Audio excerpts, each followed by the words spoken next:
ఓం శ్రీ గురుభ్యో నమ. ఓం హ్రీం క్లీం శ్రీం శివాయ బ్రహ్మణే నమ. శ్రీ పరాభవనామ సంవత్సరంలో మే నెలలో తులారాశి వారికి ఏ విధంగా ఉంది? అష్టమ శుక్రుడు, అష్టమాధిపతి అష్టమందం ఉన్న విశేషమైన యోగదాయకము. షష్టాష్టకములు కష్ట నష్టములే కానీ సుప్రదములు కావని మనం చెప్పుకున్నాం. కానీ షష్టమాధిపతి షష్టమందు, అష్టమాధిపతి అష్టమందు ఉండడం వల్ల విశేషమైన యోగదాయిలు ఏముందంటే ఎటువంటి కష్టాలలోనైనా సరే ఇదైపోతారు. పద్మవ్యూహంలో ఉన్నటువంటి అర్జునుడు ఎంతవరకు పోరాటం చేసుకుంటాడో వీరు ఆ విధంగా పోరాటం చేస్తారు.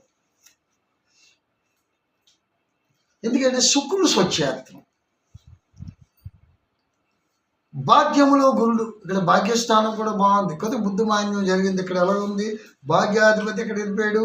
6వ కుటుంబ స్థానంలో శని ఇంట్లో ఉన్నాడు, శనితో కలిసి ఉన్నాడు. శనిలో పంచమ స్థానంలో రాహు ఉన్నాడు. షష్టమ స్థానం కుటుంబ స్థానంలో శని, శనితో కూడుకున్నటువంటి కుజుడు, బుధుడు. కుటుంబ స్థానం బాగాలేదు. రుణములు చేయుట జరుగును.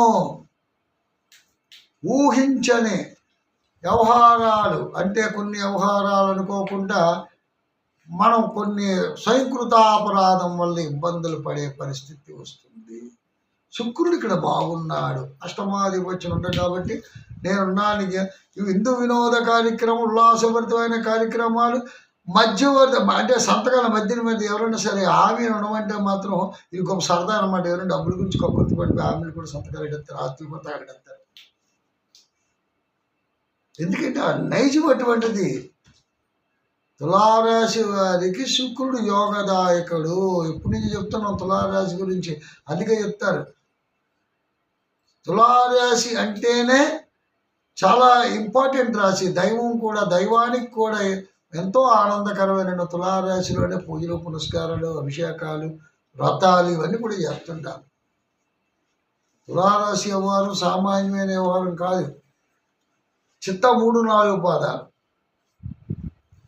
స్వాతి 1, 2, 3, 4 పాదాలు, విశాఖ 1, 2, 3 పాదములు కలిసి తులారాశి.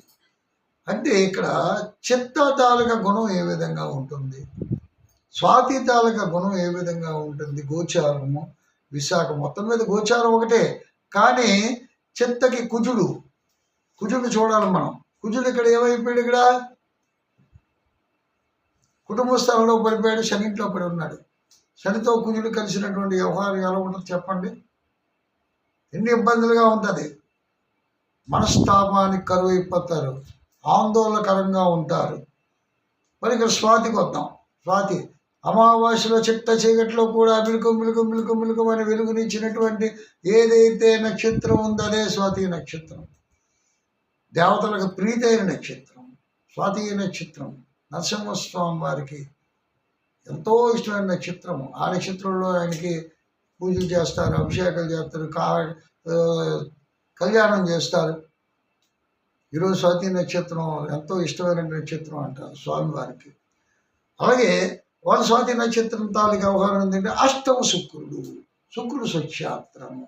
అందుకే వాళ్ళకి ఏముందంటే విందు వినోద కార్యక్రమాల్లో ఎక్కువగా పార్టిసిపేట్ చేస్తారు. కుటుంబ వ్యవహారాల రీత్యా కొన్ని రుణములు చేయవలసిన పరిస్థితి ఉండును. ఇక్కడ విశాఖ నక్షత్రం 1, 2, 3 పాదాలు. విశాఖానికి గురుడు అధిపతి. ఇక్కడ గురుడు ఎక్కడ ఉన్నాడండి? భాగ్యస్థానంలో ఉన్నాడు. విశాఖ నక్షత్రం వారికి చాలా చాలా బాగుంది. మొత్తం మా తులారాశికి ఉందండి. క్యాలిక్యులేషన్ చేస్తారు, నక్షత్రాలు బట్టి క్యాలిక్యులేషన్ చేసుకొని ఈ విధంగా గోచారాన్ని మనం చెప్పుకోవచ్చు. తులారాశి మీదకి ఎక్కువగా ఏముందండి? విశాఖ నక్షత్రం వాళ్ళకి బాగా పాజిటివ్స్ ఉన్నాయి. స్వాతి వారికి అంటే చిత్త వాళ్ళకి ప్రాబ్లమ్స్ ఉన్నాయి. ఏది ఏమైనప్పటికీ కూడా ఈ తులారాశిలో ఉన్నటువంటి వాళ్ళకి ఏంటంటే క్రమేపంగా ఎదుగుదల ఉంది. అందులో ఎటువంటి డోకాలు లేదు. దైవారాధన చేయండి, దైవాన్ని విడిచిపెట్టకండి. ఇక్కడ విద్యార్థులు ఉన్నారు, విద్యాలాభము ఉద్యోగస్తులకు ఉద్యోగ లాభము, నిరుద్యోగుల స్థిరత్వము, ఏదో రకమైన ఇప్పుడు నాన్ స్టాండర్డ్ స్టాండర్డ్ సర్వీస్ మనం క్యాల్కులేట్ చేసుకుంటాం. చిత్తా నక్షత్రం వాళ్ళకి కొన్ని స్టాండ్స్ ఇబ్బంది ఉంది. కుజుడు అధిపతి కాబట్టి వ్యాపారాలు అవకతవకలు వ్యవహారాలు ఎక్కువగా ఉంటాయని గోచారం చెప్పుకుంటాం. స్వాతి వారికి ఏం చెప్తున్నాం మనం క్యాల్కులేషన్? శుక్రుడు అధిష్టాన దేవత, శుక్రుడికి రాలుగా బ్యాలెన్స్మెంట్, రాహు వీళ్ళు మొండోలు, దుర్వ్యసనములకు అలవాటు పడినటువంటి జాతకులు అని చెప్పచ్చు. ఎందుకంటే రాహు తాలూకా ప్రమేమల ఎత్తడి, మంచిగా వెళ్దామన్నా పక్కన కూడా దుర్మార్గం మనం తగులుతాడు. దానివల్ల ఇబ్బందులే కలుగుతుంటాయి. కేతు ఒకడు రాహు పోతే చాలా జాగ్రత్తగా ఉండాలి. ఆరుద్ర నక్షత్రం కూడా చెప్పాను, చాలా జాగ్రత్తగా ఉండండి. రాహువు సంబంధించినటువంటి నక్షత్రాలు ఎవరున్నా సరే చెడు వ్యసనాలకి దూరంగా ఉండాలి, లేదంటే ఇబ్బంది పాలవుతారు. చేత చాలా జాగ్రత్తలు మనం పాటించుకుంటే మంచిది. మొత్తం మీద ఈ రాశి మే నెలలో అన్ని రకాల బాగుందని చెప్పవచ్చు. అన్ని రకాలుగా ఉద్యోగస్తులు కానీ, వ్యాపారస్తులు కానీ, విద్యార్థులకు కానీ, దూరదేశ ప్రయాణం చేసిన వాళ్ళకి కానీ, యాత్రలు చేసిన వాళ్ళకి కానీ, మొత్తం మీద మనస్థిమితం అన్నది ఉండదు, ఆందోళనకరంగానే ఉంటుంది. ధనం వస్తుంది, సుఖము లేదు. ఒక ప్రాంతం నుంచి ఒక ప్రాంతంకి వెళ్ళాలని ఉండే తపన ఉంటుంది, కానీ అక్కడ కూడా ఆందోళనకరంగానే ఉంటుంది. భార్యాభర్తలు సఖ్యత ఉండదు, కుటుంబంలో సఖ్యత ఉండదు.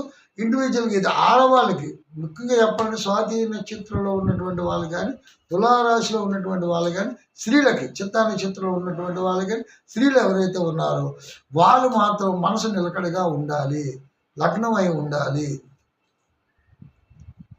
ప్రేమ వ్యవహారములు ఫలించవు, పెద్దల అంగీకారం దొరకదు. ఈ నెల కొద్దిగా ఇబ్బందికరంగానే ఉంది, కొద్దిగా జాగ్రత్త పాటించండి.